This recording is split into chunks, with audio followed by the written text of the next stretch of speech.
ఇప్పుడు తెలంగాణలో ఎక్కడ చూసినా కూడా పల్లెలలో చూసినా గ్రేటర్ హైదరాబాద్లో చూసినా మొత్తం ఒకటే సమస్య చుట్టూ తిరుగుతుంది, రేషన్ కార్డుల చుట్టూ. ప్రభుత్వం మామూలుగా ఏమన్నా పథకాలు పెట్టాలి అంటే ప్రభుత్వాలు ఫాలో కావాల్సింది ఏంటి అంటే సంవత్సరం ప్రభుత్వాల దగ్గర ఇప్పుడు రెండు ఆప్షన్స్ ఉంటాయి. ఎట్లా లబ్ధిదారుల్ని తగ్గించుకోవాలి అనేది ఒక ఆప్షన్ ఉంటుంది, ఎట్లా లబ్ధిదారుల్ని పెంచాలి అనేది ఒక ఆప్షన్ ఉంటుంది. ప్రభుత్వాలు ఏది చేయాలనుకుంటే అది చేస్తాయి. కానీ ఇప్పుడు కాంగ్రెస్ పార్టీ చేస్తున్న ఏవి చూసినా కూడా వాళ్ళు రెండో పద్ధతిని ఫాలో అవుతున్న లెక్కనే కనిపిస్తుంది. లబ్ధిదారుల సంఖ్యను ఎంత వీలైతే అంత తగ్గించుకోవాలి. గతంలో లబ్ధిదారులుగా కూడా ఉండొచ్చు వీళ్ళు, కానీ వాళ్ళ సంఖ్యను ఎంత సాధ్యమైనంతగా అంత తగ్గించుకోవాలి అనేటువంటి ప్రయత్నమే కాంగ్రెస్ పార్టీ అధికారంలోకి వచ్చినప్పటి నుంచి కూడా ఈ రోజు వరకు వాళ్ళు అమలు చేస్తున్నటువంటి పథకాలల్లో కావచ్చు, లేకపోతే రేపు అమలు చేస్తాము అని చెప్తున్నటువంటి పథకాలల్లో కావచ్చు, కాంగ్రెస్ ప్రభుత్వం ఒకటే పద్ధతిని ఫాలో అవుతుంది. లబ్ధిదారుల సంఖ్యను సాధ్యమైనంతగా తగ్గించాలి, ఏదో ఒక కొర్రీలు పెట్టి ఎట్లనన్నా చేసి. ఇప్పుడు రేషన్ కార్డులది చూస్తే ఒకసారి తెలంగాణలో ఉన్నటువంటి వాళ్ళందరికీ కూడా ఇదే అనుమానం కలుగుతుంది. ఎంత గందరగోళమైనటువంటి పరిస్థితి కనిపిస్తుంది రేషన్ కార్డులల్లో. ఇప్పుడు అధికారంలోకి రావడానికంటే ముందు కాంగ్రెస్ పార్టీ ఏం చెప్పింది?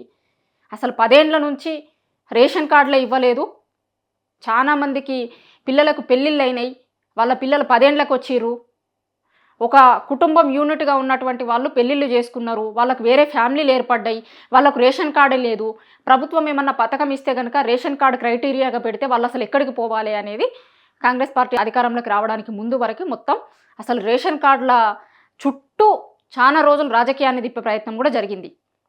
ఏం మాట్లాడితే చాలు, అసలు రేషన్ కార్డులు ఇవ్వలేదు, 10 ఏండ్లలో కొత్త రేషన్ కార్డులు రాలేదు, మేము అధికారంలోకి రాగానే కొత్త రేషన్ కార్డులు ఇస్తాం, మార్పు చూస్తారు మీరు, మార్పు వస్తే కనుక కొత్త రేషన్ కార్డులు వస్తాయి అని చెప్పారు.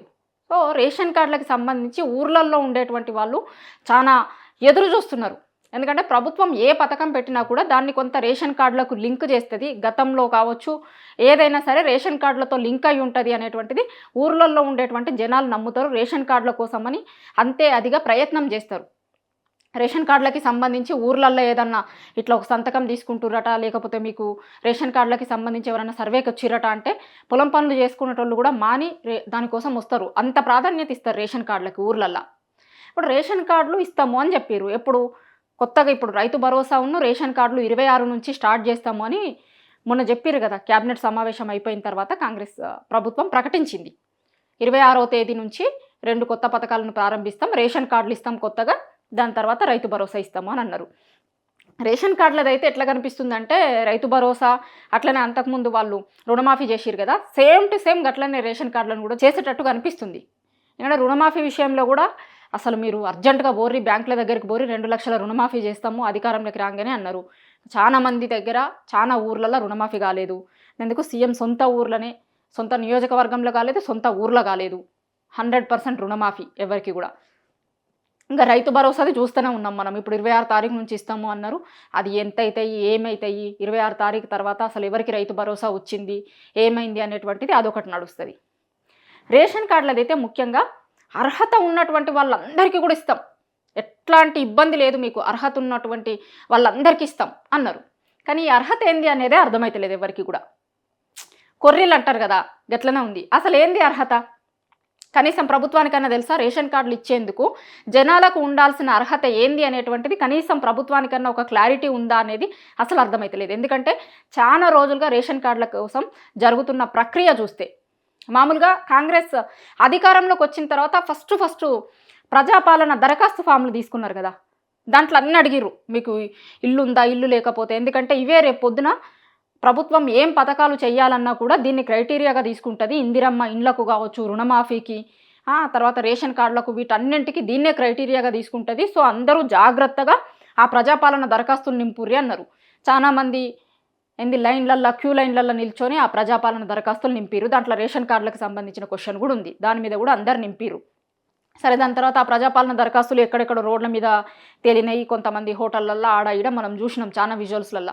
ఆ ప్రజాపాలన దరఖాస్తులు ఏమైనాయి, అది పర్ఫెక్ట్గా ఆన్లైన్ చేసిర్రా, ఏం చేసిర్రు అనేది ఇప్పటివరకు అసలు అటువైపు నుంచి ఎంతమంది అప్లై చేసుకున్నారు, ఏమైనాయి, దాంట్లో ఎవరెవరికి ఏం లేవు అనేటువంటిది ఇప్పటివరకు ఒక క్లారిటీ అయితే రాలేదు. ప్రభుత్వం కూడా ఎక్కడ చెప్పినట్టయితే నాకు చూడలేదు నేనైతే.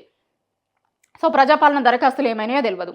దాని తర్వాత మొన్న కులగణన కోసం అని ఒక సర్వే చేసిరు కదా, అది జరిగిన సర్వే ఎందుకు? మహారాష్ట్ర ఎన్నికల కంటే ముందు కాంగ్రెస్ పార్టీ తెలంగాణలో కులగణన సర్వే చేసింది. వాళ్ళే చెప్పిర్రు, ఆడ మహారాష్ట్రలో కూడా ఏం చెప్పిర్రు అంటే, తెలంగాణలో ఒక పైలట్ ప్రాజెక్ట్ కింద మేము కులగణన సర్వే చేస్తున్నాం, బీసీలకు సంబంధించి, బీసీ రిజర్వేషన్లకి సంబంధించి. మమ్మల్ని ఇక్కడ గెలిపిస్తే కనుక, అక్కడ మహారాష్ట్రలో గెలిపిస్తే కనుక తెలంగాణలో చేసినలానే ఈడ కూడా చేస్తాము అని అన్నారు. సో కులగణనకి సంబంధించినటువంటి సర్వే చేసింది దేనికోసం? బీసీలు ఎంతమంది ఉన్నారు అని తెలుసుకోవడం కోసం కదా సర్వే చేసింది. సరే, దాంట్లో కూడా రేషన్ కార్డులకు సంబంధించిన ఒక క్వశ్చన్ అడిగిర్రు అనుకోండి. ఇప్పుడు ఏం చేస్తారంటే, రేషన్ కార్డులకు ఆ కులగణన సర్వే కోసం అడిగిన ఫామ్లు ఉన్నాయి కదా, దాంట్లో ఎవరికైతే రేషన్ కార్డులు లేవని రాసిర్రో వాళ్ళకి ఫోన్లు వచ్చి వాళ్ళని పిలుస్తున్నారు, రేషన్ కార్డుల కోసం అడుగుతున్నారు. జిల్లాలకు కావచ్చు, ఊర్లకి కావచ్చు, దానికి సంబంధించినటువంటి ఫామ్లు పంపించిర్రు, ఆ ఫామ్ల ప్రకారం లిస్ట్ అవుట్ చేసి అడుగుతున్నారు అని అన్నారు. అసలు ఎట్లా క్లారిటీ వస్తుంది దీంట్లో? మీరు చేసిన సర్వే ఏమో కులగణన కోసం సర్వే చేస్తారు, రేషన్ కార్డులకు సంబంధించింది ఎట్లా వస్తుంది, ఎట్లా క్లారిటీ వస్తుంది? ఇప్పుడు కులగణన సర్వేలో గవర్నమెంట్ ఆఫీసర్లు ఉన్నారనుకోండి, లేదు ఐటీ కడుతున్నటువంటి ఎంప్లాయీస్ ఉన్నారనుకోండి, వాళ్ళందరూ ఆ కులగణన సర్వేలో కూడా వాళ్ళు రికార్డుల ప్రకారము వాళ్ళు కులగణన సర్వేకి ఇన్ఫర్మేషన్ ఇచ్చిర్రు. ఇప్పుడు వాళ్ళకి రేషన్ కార్డు ఇస్తారా? దాని ప్రకారం క్రైటీరియా తీసుకుంటే అసలు ఎవరికి వస్తుంది, ఎవరికి రాదు? ప్రభుత్వం దగ్గర అంటే ఇప్పటి వరకు ఒక స్పష్టమైనటువంటి గైడ్లైన్స్ ఏమన్నా ఉన్నాయా? సరే, అదొక గందరగోళం అవుతుంది. గందరగోళం కాగానే మళ్ళీ ఏమన్నారు కొత్తగా, లేదు కులగణన సర్వేలు కాదు, లేదంటే ప్రజాపాలన దరఖాస్తులు కాదు, మేము గ్రామ సభలు నిర్వహిస్తాం, గ్రామ సభలలోనే డిసైడ్ చేస్తాము అన్నారు. రేపటి నుంచి 24వ తారీఖు వరకు గ్రామ సభలు నిర్వహిస్తారు. గ్రామ సభలలో డిసైడ్ చేసి ఎవరికి రేషన్ కార్డులు ఇవ్వాలి అనేటువంటిది గ్రామ సభలలో డిసైడ్ చేస్తారట. ఎన్ని రోజులు? 4 రోజులు. రేపటి నుంచి 21, 22, 23, 24 4 రోజులు గ్రామ సభలు నిర్వహిస్తారట. గ్రామ సభలలో ఎవరికి రేషన్ కార్డు లేదు, ఎవరికి రేషన్ కార్డు రావాలి. ఇప్పుడు రేషన్ కార్డుల కోసం వాళ్ళు దఫాలుగా రకరకాల పద్ధతులలో అప్లై చేసిరు కదా గవర్నమెంట్కి, ప్రజాపాలన దరఖాస్తులలో అప్లై చేసిరు. తర్వాత మొన్నరాక మీరే కులగణన సర్వే ఆధారంగా చాలా ఊర్లకి ఆ సర్వేకి సంబంధించినటువంటి రిపోర్ట్లను పంపి వాళ్ళకి ఫోన్ చేసిర్రు, అదంతా నడిచింది. సరే, మీ సేవలలో కొంతమంది అప్లై చేసిర్రు, ఇన్ని అప్లికేషన్లు చేసిరు కదా, మళ్ళీ గ్రామ సభల్లో ఏం డిసైడ్ చేస్తారు అంటే, ఒకటి దాంతో కరెక్ట్ వస్తలేదు అని రైతులు అక్కడ ఉన్నటువంటి ఊర్లో ఉన్నటువంటి వాళ్ళు అడగంగానే ఇంకో దానికి ఇమీడియట్గా ఫ్లిప్ అవుతారు. అసలు ప్రాపర్ గైడ్లైన్స్ ఉన్నాయా ఇప్పటివరకు? రేషన్ కార్డు ఎవరికి ఇవ్వాలి, ఎవరికి ఇవ్వద్దు, ఎంతమందికి ఇవ్వాలి? ఇంకొకటి, ఇది అసలు మేజర్ ప్రశ్న, ఎంతమందికి ఇవ్వాలి అనే క్లారిటీ అన్న ఉందా? సరే, 10 ఏళ్ళు ఇవ్వలేదు అన్నారు మీరు. 10 ఏళ్ళు ఇవ్వనప్పుడు 11వ సంవత్సరం కూడా కాదు, సంవత్సరం ఆల్రెడీ అయిపోయింది కాంగ్రెస్ అధికారంలోకి వచ్చిన తర్వాత. 12వ సంవత్సరం ఇస్తున్న రేషన్ కార్డులకి ఎంతమందికి మీరు రేషన్ కార్డులు ఇవ్వాలి, ఎంతమంది లబ్ధిదారులు ఉన్నారు, ఎంతమందికి ఇవ్వాల్సి వస్తుంది అని ప్రభుత్వం దగ్గర ఒక లెక్కపత్రం అన్న ఉందా? అది కూడా ఉన్నట్టయితే కనిపిస్తలేదు. ఎందుకంటే ప్రభుత్వం ఎప్పుడు కూడా ఇంతమంది ఎక్స్పెక్ట్ చేస్తున్నారు అనేటువంటి సంఖ్య కూడా ఇప్పటివరకు ఎక్కడ చెప్పలేదు. సో ఆ కులగణన సర్వేకి సంబంధించింది ఉంది, ప్రజాపాలన దరఖాస్తులు ఉన్నాయి, మీ సేవలలో అప్లై చేసిరు, మళ్ళీ ఇప్పుడు గ్రామ సభలు పెడతారట 4 రోజులు గ్రామ సభలలో డిసైడ్ చేసిన తర్వాత ఇప్పుడు అక్కడ ఎన్ని యుద్ధాలు జరుగుతాయో చూడాలి ఆ గ్రామ సభలలో. ఎందుకంటే ఊర్లకే వచ్చి డిసైడ్ చేస్తారు కాబట్టి అది ఎట్లా డిసైడ్ చేస్తారు, నీకు వచ్చే నాకు రాలే, నాకెందుకు రాలే, ఆయనకు ఎందుకు వచ్చింది, ఇవన్నీ ఆన్నే తేలుతాయి. ఆ గ్రామ సభలన్నీ కూడా గ్రామ సభల దగ్గర ఇప్పుడు రేషన్ కార్డులకు సంబంధించి పెద్ద పంచాయతీ పెట్టబోతుంది ఊర్లలో. 4 రోజులలో డిసైడ్ చేసి ఇప్పుడు వీళ్ళు అనుకున్న పథకం ఏ రోజు లాంచ్ చేయాలి? 26 రోజు లాంచ్ చేయాలి. ఈ 4 రోజులు గ్రామ సభలు పెట్టిన తర్వాత 25 రోజు డిసైడ్ చేసి 26 రోజు సరే ఇస్తాము అని అంటే 26 రోజే అందరికి ఇవ్వాలని లేదు, కానీ ఆ రోజు లాంచ్ చేస్తారు కాబట్టి కొంతమందికి అయితే రేషన్ కార్డులు ఇవ్వాలి కదా. రేషన్ కార్డులకి సంబంధించినటువంటి ఆ పథకం ప్రారంభం 26 రోజు చేస్తారు. పథకం ప్రారంభించే రోజుకి కూడా నువ్వు పథకానికి ఎంతమంది లబ్ధిదారులో తెలియకపోతే ఎందుకోసం ఆ పథకాలని ప్రారంభిస్తున్నట్టు? ఇప్పుడు ప్రభుత్వానికి ఒక సంఖ్య తెలిసి ఉండాలి. రైతు భరోసా వేస్తాము అని అన్నది అనుకో ప్రభుత్వం, రైతు భరోసా ఎంతమంది రైతులకు వెయ్యాలి, ఎన్ని వేల ఎకరాలకు వస్తుంది, ఎన్ని లక్షలు కావాలి ప్రభుత్వానికి, ఎన్ని కోట్లు కావాలి, ఎంతమందికి ఇవ్వాలి, ఏ దఫాలో ఎంతమందికి వెయ్యాలి అనేటువంటిది కంప్లీట్ ఇన్ఫర్మేషన్ అనేది ప్రభుత్వం దగ్గర ఉంటే కదా వాళ్ళకి లబ్ధిదారులకి ఆ పథకం వేసేటప్పుడు, ఆ పథకాన్ని ఇంప్లిమెంట్ చేసేటప్పుడు వీళ్ళ దగ్గర ఒక ప్రాపర్ ఇన్ఫర్మేషన్ ఉండాలి. కానీ 26వ తారీఖు వరకు రేషన్ కార్డులకు సంబంధించి గవర్నమెంట్కు ఏమన్నా ఒక సూచాయిగా గింత మందికి ఇవ్వాలి, మేము గిన్ని లక్షల మందికి రేషన్ కార్డులు ఇవ్వాలి అనే ఇన్ఫర్మేషన్ కూడా ప్రభుత్వం దగ్గర ఉంటుంది అని అయితే నేను అనుకుంటలేను. ఎందుకంటే 4 రోజులు గ్రామ సభల తర్వాత ఇప్పటివరకు క్లారిటీ రాలేదు. రేషన్ కార్డులకు సంబంధించి ప్రభుత్వానికి ఇప్పటివరకు క్లారిటీ రాలేదు. ఈ 4 రోజులు గ్రామ సభలలో కూడా క్లారిటీ వస్తుందా లేదా అనే విషయం తెలియదు. ఆ 4 రోజుల తర్వాత ఒక్క రోజు ఖాళీ ఉంటుంది, 26 రోజు పథకం లాంచ్ అవుతుంది. ఆ రోజుకి కూడా ప్రభుత్వం దగ్గర ఇంతమందికి ఇవ్వాలి అనేటువంటి క్లారిటీ వస్తుంది అని అయితే అనుకుంటలేను. సేమ్ రేషన్ కార్డులు కూడా ఎట్లా తయారవుతున్నాయి అంటే రుణమాఫీ రైతు భరోసా లెక్కనే తయారైంది. అసలు ఏం క్లారిటీ లేదు ప్రభుత్వానికి. నిజానికి ఇది ఒక్కటే కాదు, ఏ పథకం చేయాలన్నా కూడా రుణమాఫీకి సంబంధించినటువంటి దానికి కావచ్చు ఒక క్లారిటీ లేదు, ఎంతమందికి ఇవ్వాలి ఏం చేయాలని. రైతు భరోసాకి సంబంధించినటువంటి దాని మీద లేదు, రేషన్ కార్డుల మీద లేదు. కానీ ఊర్లలో రేషన్ కార్డుల ఎఫెక్ట్ చాలా ఎక్కువ ఉంటుంది. ఇప్పుడు తొందరలోనే స్థానిక సంస్థల ఎన్నికలు పెడతాము అని అంటున్నారు. ఊర్లలో రేషన్ కార్డులకి చాలా అది ఉంటుంది. చాలామంది బియ్యం తెచ్చుకునేటోళ్ళు ఉంటారు రేషన్ కార్డుల మీద. రేషన్ బియ్యం కోసం చాలామంది రేషన్ కార్డులతోనే బియ్యం తెచ్చుకుంటారు, అది ఉంటుంది.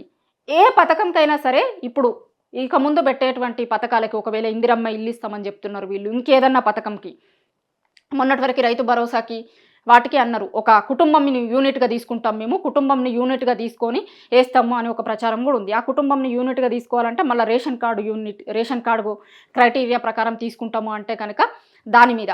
సో దేనికైనా సరే ఊర్లలో ప్రతి ఒక్కరు ఇప్పుడు రేషన్ కార్డు కావాలి అనుకుంటారు. ఎందుకంటే ప్రభుత్వం ఏ పథకం పెట్టినా కూడా రేషన్ కార్డును క్రైటీరియాగా, రేషన్ కార్డు ఉన్న వాళ్ళకే మేము ఈ పథకం ఇస్తాము అని చెప్తుందేమో రేపు పొద్దున ప్రభుత్వం, కాబట్టి మాకు రేషన్ కార్డు కావాలి అనుకుంటారు. సో ఇప్పుడు ఎంతమందికి రేషన్ కార్డులు ఇస్తారు, ఎంతమందికి ఇయ్యరు, ఎందుకు ఇయ్యరు, ఇవ్వకపోతే అనేటువంటిది ఇప్పటివరకు క్లారిటీ లేదు. అట్లనే కుటుంబాలకి సంబంధించి ఇప్పుడు ఒక కుటుంబంలో 3-4 కొడుకులు ఉన్నారనుకోండి, తండ్రి పేరు మీదనే ఇప్పుడు 3-4 కొడుకులకు ఒక రేషన్ కార్డు ఉంది.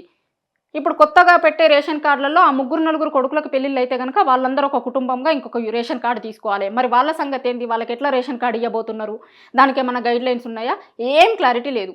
ప్రభుత్వం దగ్గర క్లారిటీ లేదు, జనాలకి క్లారిటీ లేదు. మొత్తంకైతే ప్రభుత్వం ఈ రేషన్ కార్డుల విషయంలో ఘోరమైనటువంటి గందరగోళంకి పోయి ప్రజల్ని కూడా ఒక వాళ్ళని కూడా గందరగోళంకి లోన్ చేస్తుంది. మామూలుగా ఇప్పుడు సరే మీరు చాలాసార్లు అప్లికేషన్లు పెట్టించుకున్నారు, ప్రతిసారి కూడా జనాల నుంచి ఇదే సమస్య ఎదురవుతుంది ప్రభుత్వానికి. ఏంది అంటే ఏది కావాలన్నా కూడా మళ్ళీ మీరు అప్లికేషన్లు పెట్టుర్రి అంటే, ఇప్పటికి చాలా అప్లికేషన్లు పెడతాం కదా, మళ్ళీ అప్లికేషన్లు ఎన్నిసార్లు పెట్టమంటారు అంటారు. కానీ ఇప్పుడు ఈ రేషన్ కార్డులది కూడా ఒకవేళ మళ్ళీ అప్లికేషన్లు పెట్టమంటే కనుక ఎన్నిసార్లు అప్లికేషన్లు పెట్టాలి, ప్రతి పథకంకి ఒకసారి అప్లికేషన్ పెడతారా అనే ఇబ్బంది వస్తుందేమో అని ఆలోచించినట్టుంది. కానీ రేషన్ కార్డులు కావాలి, ఎవరికి కావాలి అనేది జనం అడగాలి కదా, మీరు డిసైడ్ చేయొద్దు కదా. ఇప్పుడు మీరు ఎట్లా డిసైడ్ చేస్తారు వాళ్ళకి రేషన్ కార్డు కావాలన్నా లేదా అనేది? ఇప్పుడు కులగణన సర్వే ప్రకారం అందులో ఉన్నటువంటి దాని ప్రకారం ఊర్లలోకి పోయి వీళ్ళు పలానా ఆయనకి నెంబర్ వచ్చింది అని చెప్తున్నారు. చాలా ఊర్లల్లో 500 మంది 600 మంది జనాభా ఉంటే 50 మంది పేరు కూడా రాలేదు లిస్టులో, నిన్న మొన్నటి వరకు వచ్చినాయి అంటారు. ఆ ఊర్లో ఎవరికి అవసరం ఉంది అనేది, అవసరం ఉన్నటువంటి వాళ్ళని అప్లై చేసుకోమంటే వాళ్ళు అప్లై చేసుకుంటారు కదా. వీళ్ళు లిస్ట్ తీసుకొని పోయి వీళ్ళకి రేషన్ కార్డులు ఇస్తాము అని చెప్తారా? ప్రభుత్వం వీళ్ళకి ఇస్తాము అని చెప్తుందా? వాళ్ళు అప్లై చేసుకోవాలి కదా ఫస్ట్. వాళ్ళు అడిగితే సరే నిజంగానే వాళ్ళకి ఇచ్చే అవకాశం ఉందా లేదా, అర్హులా అనర్హులా అనేటువంటిది ప్రభుత్వం చూసి ఇవ్వచ్చు. కానీ వాళ్ళు కదా, జనాలు కదా అడగాల్సింది. రేషన్ కార్డు ఎవరికి అవసరం ఉంది అనేటువంటిది వాళ్ళు అప్లికేషన్ పెట్టుకుంటే వీళ్ళు ఇవ్వాలా లేదా అనేది డిసైడ్ చేస్తే అయిపోతుంది కదా. దీంట్లో అసలు ఇంత గందరగోళం ఎందుకు వస్తుంది? ఈ గందరగోళం అంతా చూస్తే ఏమనిపిస్తుంది అంటే అసలు నిజంగా ఇవ్వాలనుకుంటుందా ప్రభుత్వం, లేదంటే ఇవ్వద్దు అనుకుంటుందా? ఇంత గందరగోళాలు సృష్టించి ఇట్లా ఇది లేదు అది లేదు, ఇంకొకటి తప్పు ఉంది, ఇది తప్పు ఉంది, అది తప్పు ఉంది అని కాలయాపన చేయడంతోనే టైం అంతా అయిపోతుంది అనుకుంటారు. ఎందుకంటే ఆల్రెడీ సంవత్సరం అయిపోయింది రేషన్ కార్డులు ఇస్తాము అని, 2వ సంవత్సరం మొదలైంది. అధికారంలోకి వచ్చిన తర్వాత వీళ్ళ 2వ సంవత్సరం ఇది. ఫస్ట్ ఇయర్ అయిపోయింది సక్సెస్ఫుల్గా, రేషన్ కార్డులు ఇవ్వకుండానే ఫస్ట్ ఇయర్ అయిపోయింది. ఇప్పుడు సెకండ్ ఇయర్లో కూడా ఈ సంవత్సరం అయిపోయేంత వరకు కూడా రేషన్ కార్డులు వస్తాయా రాదా అనే అనుమానాలు అయితే కలుగుతున్నాయి. ఎందుకంటే అంత దారుణమైనటువంటి గందరగోళ పరిస్థితులు ఉన్నాయి ఇప్పుడు రేషన్ కార్డుల విషయంలో. ప్రభుత్వమే కావాలని గందరగోళానికి గురి చేస్తుందా కూడా అర్థమైతలేదు అని అంటున్నారు తెలంగాణలో ఉన్నటువంటి వాళ్ళందరూ కూడా.